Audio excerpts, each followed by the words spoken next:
К середине нулевых годов мобильный телефон становится не только предметом первой необходимости, но и модным стильным аксессуаром, способным выразить индивидуальность пользователя. Это привело к появлению совершенно уникальных телефонов. Одним из них стала разработанная тайваньской компанией Quanta по заказу Panasonic женская модель G70.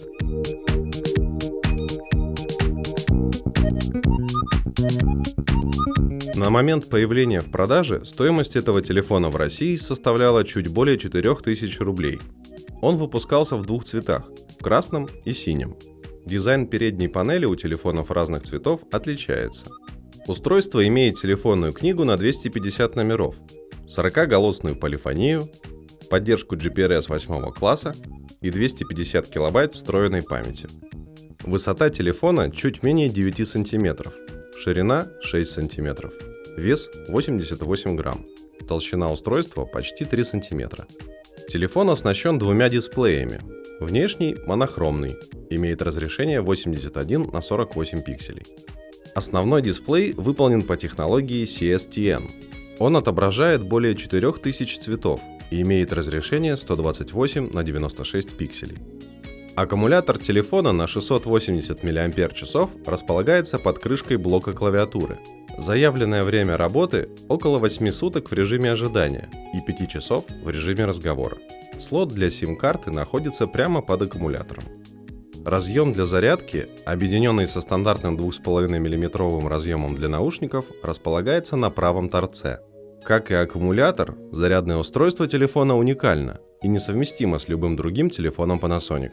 Основной динамик находится сзади, под антенной, которая в свою очередь украшена подсветкой, мигающей во время разговора. А на вершине антенны расположено кольцо для крепления ремешков, которое делает телефон похожим на елочную игрушку. На передней панели есть небольшой монохромный дисплей и кнопка для включения его подсветки, которая мигает белым цветом, когда телефон подключен к сотовой сети. На этот экран можно вывести два типа часов – аналоговые или цифровые. Во втором случае, помимо времени, отображается дата и значки состояний. Также на этом экране отображаются уведомления о входящих и пропущенных вызовах, о новых СМС-сообщениях, сигнале будильника или состоянии аккумулятора. Когда телефон открыт, внешний дисплей отключается. Именно в раскрытом состоянии становится очевидным одно из достоинств телефона. Он очень компактный, особенно в сравнении с другими раскладушками. Необычная клавиатура устройства имеет подсветку белого цвета. Цифровые клавиши располагаются по кругу и имеют выпуклую форму, за исключением вогнутой пятерки с нанесенной тактильной меткой для слабовидящих. Кнопки «Звездочка» и «Решетка» переехали под клавишу навигации, а над ней находятся функциональные клавиши. Очевидно, такая клавиатура требует привыкания, но это не единственный ее недостаток.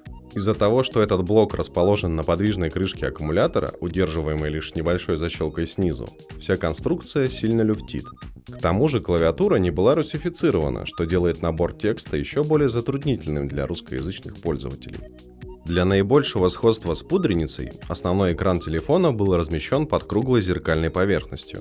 И если, находясь на главном экране, нажать кнопку вверх на клавише навигации, она имеет специальную пиктограмму, то телефон перейдет в режим зеркала, который просто отключает подсветку экрана. Без включения этого режима подсветка основного дисплея вскоре затухает, но полностью гаснет лишь через 5 минут. Включение и выключение устройства сопровождается анимированной заставкой, одной из двух на выбор. Или, при включении, вместо заставки можно установить какой-либо текст приветствия. На главном экране привычно отображаются дата, время и название оператора связи, но по желанию их показ можно отключить в настройках. На выбор доступно 5 ярких цветовых схем и 10 картинок для использования в качестве обоев. В дополнение к ним можно было загрузить любые другие изображения из интернета. Меню телефона представлено в виде сетки из 9 иконок. Название каждого пункта отображается внизу экрана. При переходе в телефонный справочник из меню каждый раз предлагается выбирать место хранения необходимых номеров, а при переходе с главного экрана открывается книга, выбранная основной. Каждый контакт, сохраненный в памяти телефона, может содержать до 3 телефонных номеров. Предусмотрена возможность установки для него персональной мелодии и тематической картинки, одной из 10. В качестве обоев главного экрана эти изображения использовать нельзя, несмотря на подходящее разрешение. И наоборот, встроенные обои невозможно использовать в качестве фотографий контактов. Еще доступна группировка номеров по нескольким заданным категориям. Тогда рядом с именем контакта в общем списке появится иконка выбранной для него категории. Для каждой группы можно выбрать свой звуковой сигнал из 2 десятков полифонических рингтонов. Тем не менее, персональная мелодия контакта останется в приоритете. Набор СМС может осуществляться 2 способами – по буквенным вводам и в режиме Т9. Русский ввод возможен только в режиме Т9. А при его отключении раскладка меняется на английскую. Вероятно, причина кроется в невозможности быстрой смены языка. Для этого требуется переходить в настройки телефона. Для ввода знаков препинания служат клавиши 0 и 1. Для добавления простого текстового смайлика необходимы обе клавиши. К сообщению можно прикрепить стандартную мелодию или графический смайлик. В этом телефоне эмотиконы представлены в виде статичных, неанимированных картинок. Также присутствует несколько SMS-шаблонов с возможностью добавления новых или редактирования существующих. Ежедневник – это стандартный мобильный календарь. Он имеет 2 режима просмотра – по месяцам и неделям.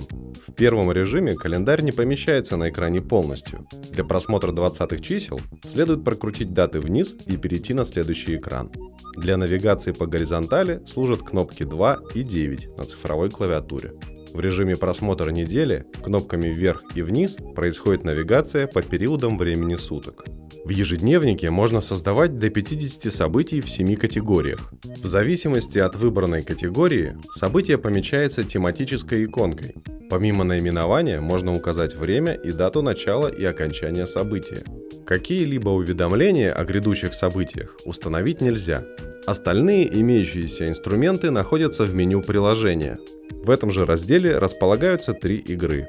Возможность установки новых отсутствует. Управление в каждой из них полностью настраивается. Puddle Land – это платформенная игра про лягушонка. Каждый уровень представляет собой небольшую комнату, в которой бродят маленькие монстры. Лягушонок может проглатывать своих противников и выплевывать их в других монстров. Необходимо зачистить от врагов каждый уровень.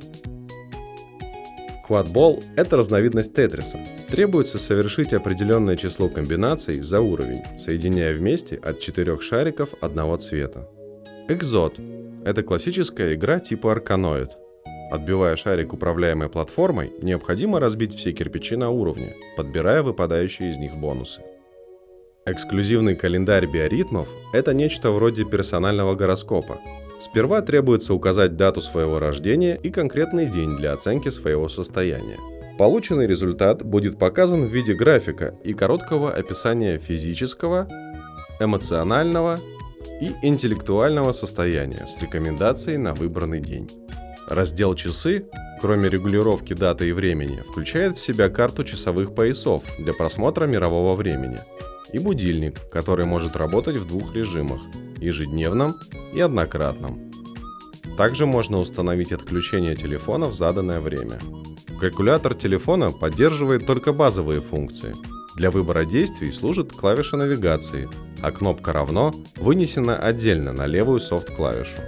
Для использования встроенного конвертера валют необходимо сперва установить курс интересующей валюты, после чего перейти в меню расчета для использования валютного калькулятора. Синтезатор мелодий имеет графический интерфейс в виде нотного стана. Впрочем, для написания мелодии не обязательно уметь читать ноты, хоть это и значительно упрощает процесс. Как и в большинстве других синтезаторов, первые 7 кнопок служат для ввода нот. Клавиша 8 дублирует предыдущую ноту. 9 создает пунктирную ноту, а кнопка 0 нужна для создания паузы. Длительность ноты или паузы регулируется звездочкой, а решетка служит для добавления полутона или для выбора высоты ноты. Более высокая или более низкая нота обозначается красным или синим цветом. Пользовательская мелодия может состоять из 4 разных дорожек, а на выбор доступно целых 14 музыкальных инструментов.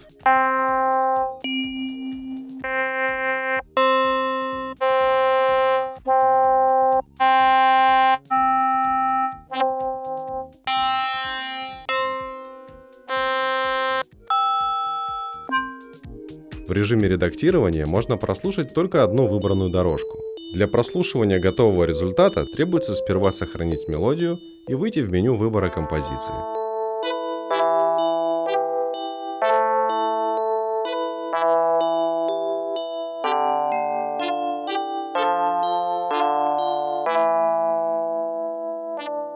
Общий темп мелодии может быть установлен в пределах от 60 до 220 ударов в минуту с шагом в 20. Сохранить можно до 5 мелодий в формате MMF и впоследствии установить их в качестве сигналов вызова. В заключении в разделе с приложениями находятся папки мелодий и картинок. Здесь хранятся как стандартные рингтоны и изображения, так и контент, скачанный из интернета. На него в телефоне выделено 250 килобайт. Для скачивания файлов служит встроенный веб-браузер версии 1.2.1. В нем допускается сохранение всего содержимого страницы и создание скриншотов сайта. Возможна настройка скорости и режима прокрутки страниц, отключение изображений и добавление ссылок в закладки.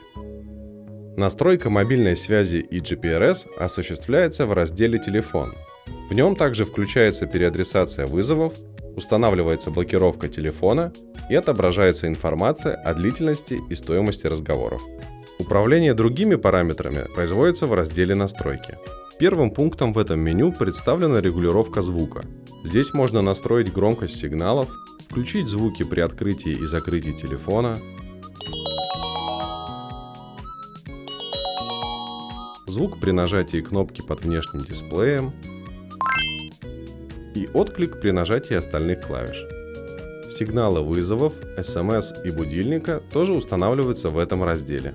На выбор доступны 20 мелодий в формате MMF, обладающих богатым полифоническим звучанием.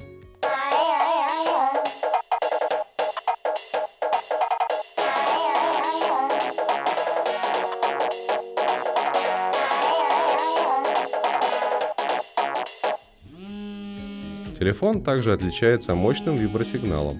Он включается в отдельном разделе. В настройках экрана регулируется его яркость в пределах 4 ступеней, контраст, а также обои, палитра экрана и другие упомянутые возможности. Имеется 4 настраиваемых профиля для использования телефона в различных ситуациях.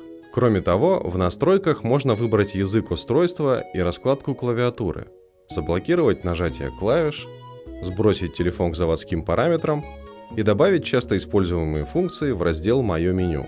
В него можно попасть, нажав кнопку вниз на главном экране. Последний оставшийся пункт меню «Вызовы» представляет собой стандартный журнал звонков. Телефон частично можно использовать и без сим-карты. Например, поиграть в игры, посмотреть дату и время, установить будильник и открыть календарь биоритмов.